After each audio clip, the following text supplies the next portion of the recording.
Uy, Scarlett, di ba ex-boyfriend mo yung bago ni Samantha? Samantha, tinraidor mo ko. Hi, Scarlett! Sabay na tayo mag-review. Sino ka? Lu, ako to, si Michael. Kaklase mo ako, di ba? Alam ko lahat ng sagot sa exam. Talaga ba? Sige na nga, turuan mo ako dito. Yes! Sabay tayo magiging perfect! Uy, sarap niyan na! Oh, mag-isa ka lang? Oo. Wala naman akong kaibigan dito eh. Ako, pwede ba ako maging friend? Boyfriend? Ha? Ayan ka na naman eh. Joke lang, ito naman. Kain na nga tayo. Oh, Scarlett, ano yan? Ba't ka na kasi mangot? Bagsak kasi ako sa quiz kanina. Naku, okay lang yan. Ako nga, araw-araw bagsak sa'yo eh. Ha? Ano sabi mo? Sabi ko, smile ka na kasi pasado ka naman sa akin. Alis na ako, pasok na ako ah. Baliw! Ay, umuulan pa! Ang mga gamit ko! Ayan, di ka kasi nagdadala ng payong. Pag ikaw nagkasakit ha, salamat ka, nandito ako. Michael, ba't nandito ka pa? Hatid na kita sa bahay niyo, baka mapano ka pa. Gusto ko safe ka makauwi. Lo, sige na nga. Hello ka? Scarlett? Michael? Ship ko kayo. You may kiss the bride. Mag-kiss na Kaya, kayo. anong kiss? Lo, parang di gusto. Dalian nyo na. Kiss mo na sa noo. Humanda ka, Scarlett. Tapos na yung maliligayang araw mo. Hi, Bes! Uy, Bes! Boyfriend ko nga pala. Michael, si Samantha, best friend ko. Hello, Samantha. Nice to meet you. Hi, Michael. Ako nga pala si Samantha. Una na kami, best ha. Bye-bye. Masaya naman kami dati. Inagaw lang siya ni Samantha. Yung best friend ko pa. Paano yung step na yun? 1. Ha? Oh, Scarlett! Anong ginagawa mo? Nay, nagpa-practice po ako. Pangarap ko po kasi sumikat parang mga K-pop. Seryoso ka ba, Scarlett? Sa ganyang itsura mo? Manalamin ka nga. Grabe ka naman, Nay! K-pop. Okay, class. Ano ang pangarap niyo sa buhay? Ma'am, gusto ko po maging doktor. Wow, maganda yan. Pagbutihan mo, Samantha. Ikaw, Scarlett. Pangarap ko pong sumikat parang mga K-pop. Seryoso ba si Scarlett? Sa itsura mong yan? Hindi ka tatanggapin dun, Scarlett. Gumising ka. Tandaan niya to. Kakainin niya yung mga sinabi niya sa akin. Matutupad ko lahat ng pangarap ko sa tulong ng vitamin C serum ng Garnier. Gawin mo akong fresh at glowing! #hiyangcheck. Sa wakas, matutupad din pangarap kong glow up. Humanda kayo. Mare, yung anak mo, nagpa-perform sa TV. Talaga ba, Mare? Ako ay torpe pa noon, pero nagbago na ngayon. Now I have the courage. Sikat na yung anak ko. I have you. Ikaw at ako under the sun. I'm going now that I found the one. Garnier, ba't ngayon ka lang? Skin ko ay hiyang na hiyang. Ikaw at ako, we're gonna shine. Nothing can stop us, it's our time. Ready to show that you're the one. Skin ko ay hiyang na hiyang. Go and find your Garnier hiyang. Okay, class, let's start. Scarlett? Sorry po, ma'am. Late po ako. Ay, bawal na pumasok kapag late. Doon ko sa labas. Hintayin mo matapos yung subject ko. Ma'am, pero... Labas! Pinahiya mo ko, 5 minutes nang late si ma'am. Sorry class, na late ako. Start na natin discussion, ha? Ay, hindi, ma'am. Kapag na-late na, bawal na pumasok. Aba, sino nagsabi sa'yo niyan? Ikaw po, ma'am. Kapag kami nalilate, bawal, hindi na papapasukin. Pero kapag kayo, pwede, okay lang. Ang unfair. Classmates, mag-party tayo dahil hindi na magtuturo si ma'am. Scarlett! Ano, may sasabihin ka ba? Wala po, ma'am. Buti po nakadating pa rin po kayo kahit na late. Okay class, let's start. At dahil maraming hindi nakasagot ng full name ko, iibahin ko yung mga tanong. Salamat naman. Number 1, 2 plus 2. Yes, may tamang sagot na ako. Number 2, what is the powerhouse of the cell? Ang dali naman. Makaka-perfect ako. Number 3, ano yung pangalan ng crush ko nung elementary pa ako? Ano na naman yan? Kung nakikinig talaga kayo, alam nyo kung sino yung crush ko. Aba ma'am, akala bang iibahin mo yung mga tanong? Bakit may mga ganyang tanong na naman? Malamang, para makasigurado ako na nakikinig talaga kayo. Wala namang may paki kung sino naging crush mo na elementary ka, ma'am. Wala namang may alam yan eh. Ma'am, alam ko po kasi yung crush nyo. Nakikinig po ako sa kwento mo. Buti pa si Michael, nakikinig. Di kagaya ng iba dyan. Sige, perfect ka na, Michael. Yes! Makinig din kasi kayo sa kwento ni ma'am. Number 4, sino yung pinsan ng kapatid ng lola ko na tita ng mama ko na pamangkin na ate ko? Bagsak na naman ako!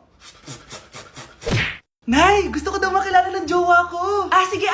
pasukin mo. Ah, sige, Nay. Babe, pasok ka. Halika kayo, kumain muna kayo. Babe, kain ka na. Anong pangalan mo, iho? Anak, hindi ba ito nagsasalita? Baka nahihiya lang yan, Nay. Ikaw talaga, babe. Sige, kain na kayo.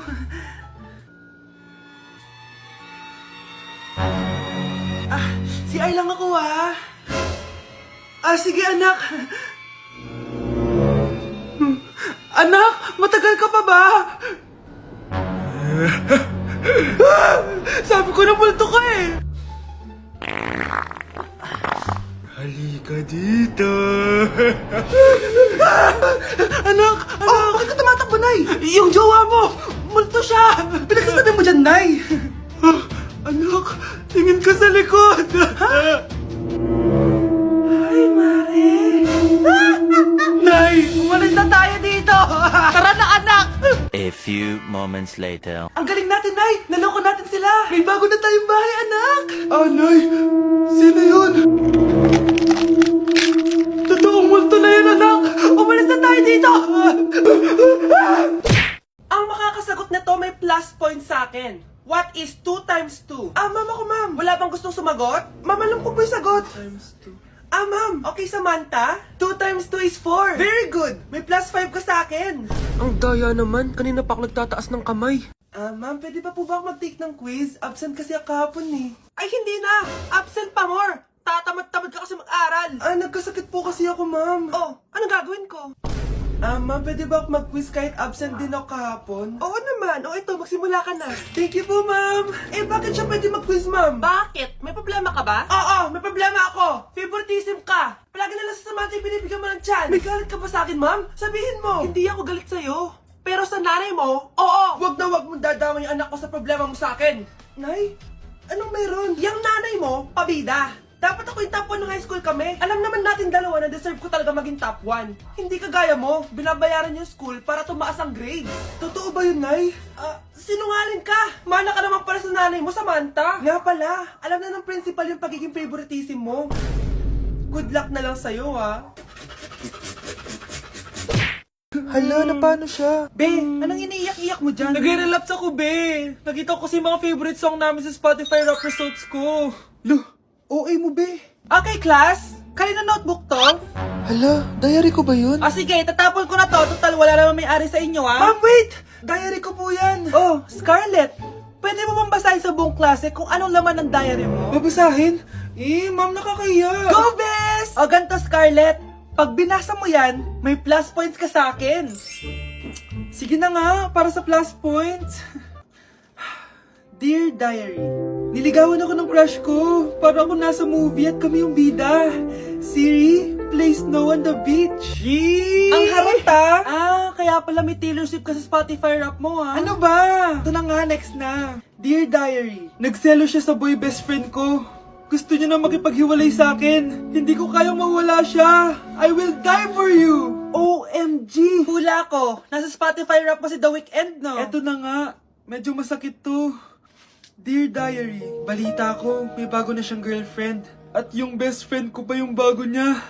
Paano nila nagawa sa akin to? Parehas silang traidor. Hala, okay lang yan, bes. Kaya, ayun, nasa top song ko yung Kill Bill ni SZA. Magre-relapse na yan! Tumigil nga kayo! Class, tumigil na! Hello ma'am, sorry I'm late. Nga pala, class, may bago pala kayong kaklase.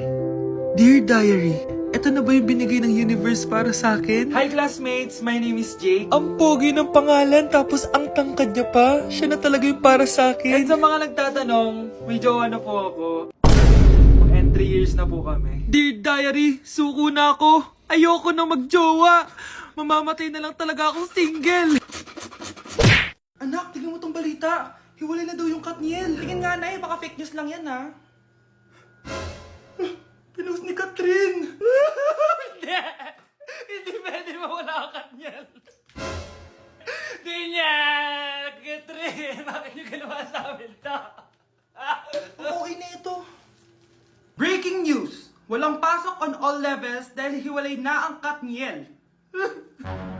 Pati sa balita ang OA, kala mo di ka nanonood ng movie ng Catherine, Umiiyak ka pa nga eh. Ayun na, nakakakilig naman. Wala nang nangyari. Kumamatay.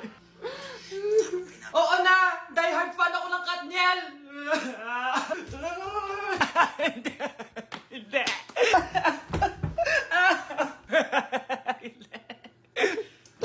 Okay, class! Welcome back!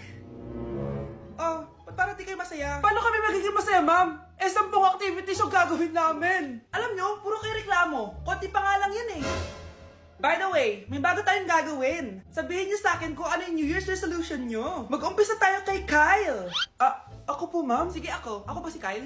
Ang New Year's resolution ko ay mas gagalingan ko pa sa school. Very good. Okay, next, Scarlett.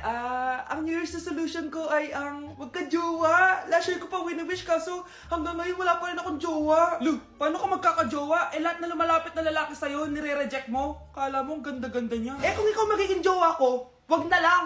Mamatay na lang ako. Oh, tama na yan. Samantha, ikaw na. Ang New Year's resolution ko ay... wala! Dahil sobrang perfect ko, no? Feeling naman neto. Ako kaya yung pinakamabait at pinakamaganda dito, no? Ang pinakamasamang ugali. Anong sabi mo? Totoo naman eh. Dapat ang New Year's resolution mo, ang maligo ka. Puro ka make-up, ang asim-asim mo naman. Ganon?